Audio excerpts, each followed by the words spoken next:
Have you not heard of that madman who lit a lantern in the bright morning hours, ran to the marketplace and cried incessantly, I'm looking for God, I'm looking for God. As many of those who did not believe in God were standing together there, he excited considerable laughter. Have you lost him then, said one.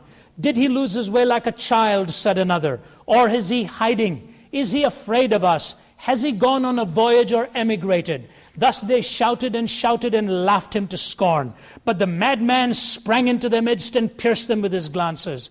Where is God, he cried. I'll tell you, we have killed him, you and I. We are all his murderers. But how have we done this? How were we able to drink up the sea? Who gave us a sponge to wipe away the entire horizon?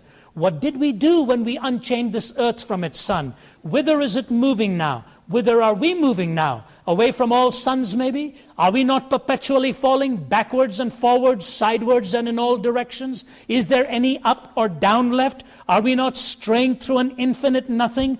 Do we not feel the breath of empty space? Has it not become colder? Is not more and more night coming on us all the time? Must not lanterns be lit in the morning? Do we not hear anything yet of the noise of the grave diggers who are burying God?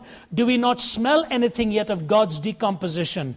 God's decomposed too, you know, and God is dead. He remains dead and we have killed him. Now, how shall we, the murderer of all murderers, compose ourselves? That which was holiest and mightiest of all that the world has ever possessed has bled to death under our knives.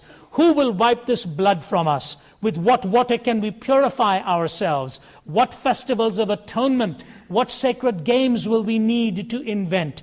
Is not this the greatest of deeds, too great for us to handle? Must not we ourselves become God, simply to seem worthy of it? There has never been a greater deed, you know, and whoever shall be born after us for the sake of this deed shall be part of a higher history than all history hitherto. Here the madman fell silent and again regarded his listeners. They too were silent, and they stared at him in astonishment. At last he threw his lantern to the ground, and it broke and went out. I come too early. My time has not yet come. This tremendous event is still on its way, still traveling, and it has not yet reached the ears of men. Lightning and thunder require time. The light of the stars requires time. Deeds require time even after they have done before they can be seen and heard. This deed is still more distant from them than the distant stars, and yet they have done it themselves. It has been related further that on the same day this madman entered diverse churches, and there sang a requiem, Aeternam Deo. Led out and quieted, he is said to have retorted each time, what are these churches now, if they are not the tombs and sepulchres of a dead God? We have killed him.